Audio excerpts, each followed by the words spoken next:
అందరికీ నమస్కారం అండి. 2 రకాల సమస్యలు వ్యవసాయ రంగంలో ఉన్నాయి. ఒకటి తెలంగాణకు సంబంధించి పర్టిక్యులర్‌గా నేను మాట్లాడతాను. ఉదాహరణకి 93% రైతు కుటుంబాలు అప్పుల్లో ఉన్నాయి. అంటే హ్మ్. అసలు వాళ్ళ ఆదాయం కంటే వాళ్ళ ఖర్చులెక్కువున్నాయి. వాళ్ళు అప్పుల్లో ఉన్నారనేది ఎన్ఎస్ఎస్‌ఓ నివేదిక చెప్పింది. 93% కుటుంబాలు. యాహ్! రెండోది 5 ఎకరాల వరకు ఉన్న రైతు కుటుంబం యొక్క సగటు ఆదాయం నెలకి రూ. 9,400. ఆ! అంటే 80% రైతు కుటుంబాలు 5 ఎకరాల లోపు సన్న, చిన్నకారు రైతులు. ఈ మూడిటిని మనకు పరిగణలో పెట్టుకున్నప్పుడు, ఒకటి అప్పుల్లో ఉండడము, ఆదాయాలు తక్కువ ఉండడము, రెండోది చిన్న సన్నకారు కమతాలు కావడము అనుకున్నప్పుడు, నాలుగో అంశము వ్యవసాయానికి సంబంధించి వచ్చేసరికి, వాళ్ళు ఉత్పత్తిదారులు, వినియోగదారులు కూడా. అంటే వాళ్ళు ఒక ఉత్పత్తిని చేస్తారు. 100 ఉత్పత్తుల్ని వినియోగదారులుగా కొంటారు. కానీ తాము ఉత్పత్తి చేసినటువంటి ఉత్పత్తికి ఎంఆర్పి నిర్ణయించుకోగలిగినటువంటి స్థితి గాని, ఎంఆర్పికి జీఎస్టీని యాడ్ చేసుకొని అమ్ముకోగలిగినటువంటి స్థితి గాని వ్యవసాయ కుటుంబాలకు లేదు. లేదు. అంటే ఇతర పరిశ్రమల్లాగా తాము తయారు చేసినటువంటి ఉత్పత్తికి ముడి సరుకు కావచ్చు, భవనాల రెంట్ కావచ్చు, లేకపోతే అది లేబర్ చార్జెస్ కావచ్చు, లేకపోతే అడ్వర్టైజ్మెంట్ చార్జెస్ కావచ్చు, అన్ని రకాల మామూలుగా ఎకనామిక్స్ లో చెప్పేటువంటి ఒక పరిశ్రమలో ఒక ఉత్పత్తి వచ్చినప్పుడు దానికి ఏదైతే ఉత్పత్తి ఖర్చుల్ని లెక్కేసి దానికి జిఎస్టీని కూడా కలిపి అది వినియోగదారుల మీదకి ట్రాన్స్ఫర్ చేయగలగడం, రెండోది లాభాన్ని కూడా కలుపుకొని దాన్ని వినియోగదారుల మీద వేయడం అనేటువంటిది పరిశ్రమలు చేస్తాయి. కానీ ఈ మొత్తం ప్రక్రియ వ్యవసాయ రంగంలో సాగదు అసలు. ఒక ప్రాబ్లం ఏముందంటే దీంట్లో మీరు అర్థం చేసుకోవడానికి, వ్యవసాయ ఉత్పత్తుల ఖర్చుల ధరల నిర్ణాయక కమిషన్ ఒకటి ఉంటుంది దేశంలో. వాళ్ళు ఏం చేస్తారంటే ప్రతి సంవత్సరం ఉత్పత్తి ఖర్చులు ఎట్లా అవుతున్నాయి అనేటువంటిది లెక్కేస్తారు. లెక్కేసి నివేదికలను విడుదల చేస్తుంటారు.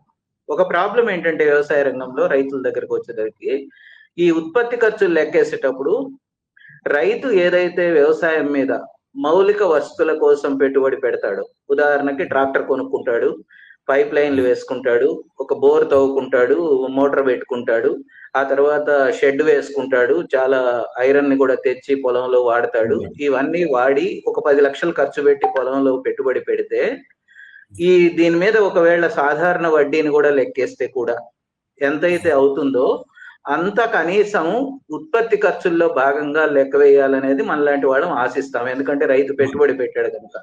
కానీ సిఎస్సిపి వాళ్ళు ఈయన 10 లక్షలు పెట్టినా, ₹1,00,00,000 పెట్టినా ఒక్క రూపాయిని కూడా దాని విలువను లెక్కేయరు. దాని విలువని ₹1 కూడా లెక్కేయరు. రైతు తన వ్యవసాయం చేయడానికి వీలుగా ఇవన్నీ సమకూర్చుకోవడమే తప్ప దాని విలువ రేపు ధర రూపంలోకి ట్రాన్స్ఫర్ కావటం లేదు, రైతుకు ఆ ధర రావడం లేదు. రెండోది ఏంటంటే పెట్టుబడి తగ్గుతుంది కదా అనే వీటిల్లో. అంటే ఇప్పుడు ఏదైనా ట్రాక్టర్ కొన్నా, విడిభాగాలు కొన్నా, పెస్టిసైడ్స్ కానీ వీటన్నిటిని కూడా నేనేమంటున్నానంటే రైతు ఇన్పుట్స్ గా కొన్ని కొంటాడు, దాని మీద జిఎస్టి కడుతున్నాడు.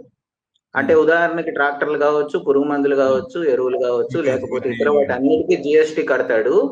కానీ రైతు తాను పండించిన ఉత్పత్తికి మద్దతు ధర లేనప్పుడు ఈ జిఎస్టి తనకు భారంగా మారుతుంది. దాని మీద అసలు చర్చ లేకుండా వ్యవసాయ ఉపకరణాల మీద, ఇన్పుట్స్ మీద మేము జిఎస్టిని 5%కి తెచ్చాము అనే చర్చ వాళ్ళు మొత్తం జరుగుతున్న నష్టంలో ఒక చిన్న 1% కూడా కాదు అనేది నా అభిప్రాయం.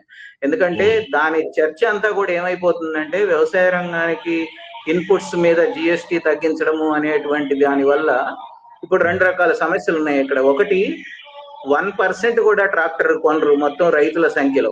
1% ఆర్ 2% కంటే మించి కొనరు. రెండోది, పురుగు మందులు, ఎరువులు ఎక్కువ మంది వాడతారు, దానికి కూడా కొన్ని లిమిటేషన్స్ ఉన్నాయి.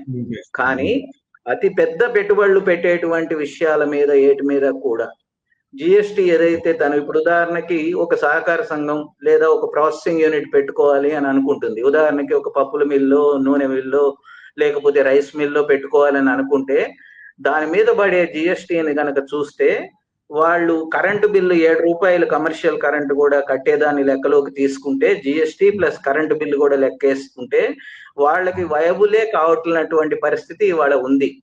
అంటే జిఎస్టీ కావచ్చు, లేదా ఈ వర్కింగ్ క్యాపిటల్ కోసం ఈ ప్రాసెసింగ్ యూనిట్లు పెట్టుకోవడం కోసం బ్యాంకుల నుంచి తీసుకొచ్చేది 11 నుంచి 13% వడ్డీతో వస్తున్నాయి వాళ్ళకి. ఆ ఇంట్రెస్ట్ కావచ్చు, ఈ మూడింటిని క్యాల్కులేట్ చేస్తే వ్యవసాయంలో వాళ్ళకి పడేటువంటిది జిఎస్టీ అనేది చాలా నామినల్ అనేది నా అభిప్రాయం. ఎందుకంటే 100 రూపాయల ఉత్పత్తి ధర ఉంటే 5 రూపాయలే జిఎస్టీ కదా అని అంటారు. కానీ 100 రూపాయల ఉత్పత్తి ధరలో రైతుకు వచ్చే వాటా 30 రూపాయలు మాత్రమే అయినప్పుడు, రైతుకు చాలా తక్కువ ఆదాయం మాత్రమే వస్తున్నప్పుడు దాని మీద జిఎస్టీని కూడా బాధడం అనేటువంటిది ఏదైతే ఉందో అది చాలా అన్యాయమైనటువంటి విషయంగా మేము మొదటి నుంచి చెప్తూ, ఎట్లయితే వ్యవసాయ ఉత్పత్తుల మీద సంపాదించిన డబ్బుల మీద ఎట్లయితే మీరు ఆదాయ పన్నును రద్దు చేశారో అట్లాగే జిఎస్టీని వ్యవసాయంలో చేసే రైతుల మీద ఏ రూపంలోనూ పడకుండా రద్దు చేయండి అనేది మేము మొదటి నుంచి అడుగుతున్నటువంటి డిమాండ్. కాదండి, ఇప్పుడు రైతు ఎదుర్కొంటున్న ప్రత్యేక సమస్య ఏంటంటే రైతుల్లో 80% హోల్సేల్ గా వాళ్ళ ఉత్పత్తిని అమ్మేస్తారండి. వాళ్ళు ఏమి జిఎస్టీ నిర్ణయించి దాని ప్రకారం అమ్మరు. రిటైలర్స్ ఏం చేస్తారంటే వాళ్ళ కంపెనీలు కొని ప్రాసెస్ చేసి ప్యాక్ చేసి 2 కిలోలు, కిలో ప్యాకెట్లు, 5 కిలోల ప్యాకెట్ల దాకానో 20 కిలోల దాకానో చేస్తారు. వాటి మీద జిఎస్టీ మళ్ళీ ప్రజలకు ట్రాన్స్ఫర్ చేస్తారు, వినియోగదారులకి. అంటే రైతు తన ఉత్పత్తి మీద తనేమి జిఎస్టీని కట్టలే, కానీ తను కొనుక్కునే ఇన్పుట్స్ ఏవైతే ఉన్నాయో దాని మీద జిఎస్టీ ఉంది. ఆ జిఎస్టీ కడుతూ కొనుక్కుంటున్న ఉత్పత్తులకి అసలు మిషన్స్, ముఖ్యంగా మిషనరీలో ఏటికి కూడా ఉత్పత్తి ఖర్చుల లెక్కింపులో భాగస్వామ్యం చేయరు, వాటిని అసలు విలువ వేయరు. దానివల్ల ఏమవుతుందంటే జిఎస్టీ కట్టి మిషన్లు కొంటాడు, కానీ ఆ మిషన్ విలువ ఉత్పత్తి విలువలో కలవదు.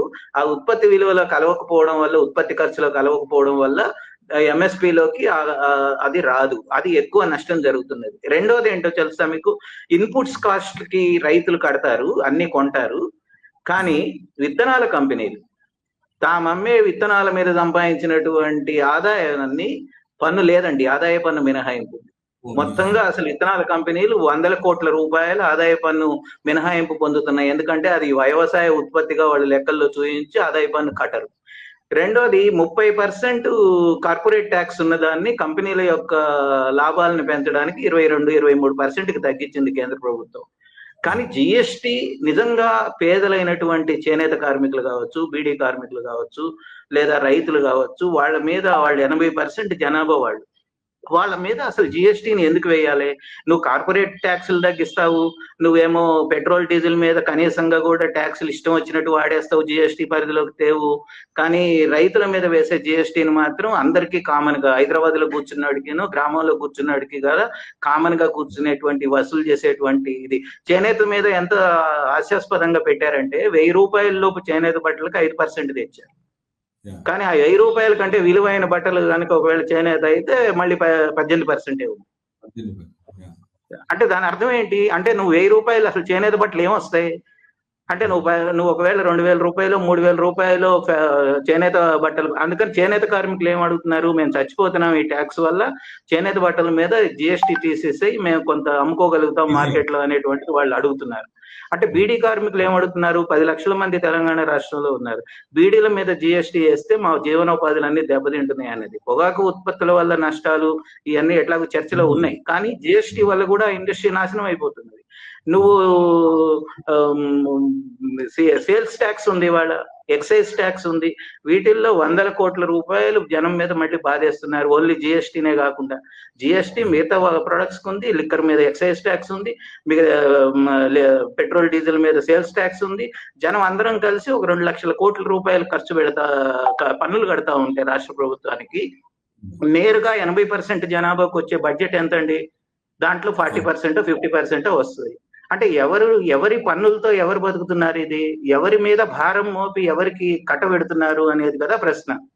అంటే నేను కోరుతున్నది ఏంటంటే, మనం ప్రధానంగా మేము ప్రజలతో పనిచేస్తున్న సంఘాలుగా మేము కోరుతున్నది ఏంటంటే, విద్య, వైద్యం ఈ రెండు ఖచ్చితంగా ప్రభుత్వ రంగంలో ఉండి ఉచితంగా ప్రజలకు అందించగలిగితే, లేదు లిక్కర్ లాంటి వాటి మీద ఎక్సైజ్ పన్నులు వసూలు చేసుకోవడానికి ఎగబడకుండా ప్రభుత్వాలు కంట్రోల్లో ఉండగలిగితే, మూడవది పెట్రోల్ డీజిల్ లాంటివి అంతర్జాతీయ మార్కెట్ ధరలకు అనుగుణంగా ఇక్కడ ధరలు తగ్గించగలిగితే, నువ్వు జిఎస్టీలో ఇచ్చే మినహాయింపులు ఎక్కువ కాదండి, 5% 3% జనం కట్టడానికి అప్పుడు సిద్ధపడతారు.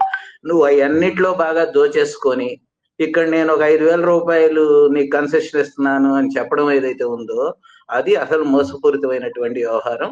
అందుకని ప్రభుత్వాలు బడ్జెట్లలో ఎక్కడ డబ్బులు పెట్టాలి అనేటువంటిది ప్రాధాన్యత నిర్ణయించుకొని ప్రజల మీద భారం పడే ప్రతి అంశంలోనూ ప్రభుత్వాలు గనక సబ్సిడైజ్ చేసి రేట్లు ఇవ్వగలిగినా లేదా ఉచితంగా ఇవ్వగలిగినా ప్రజలు బతుకుతారండి.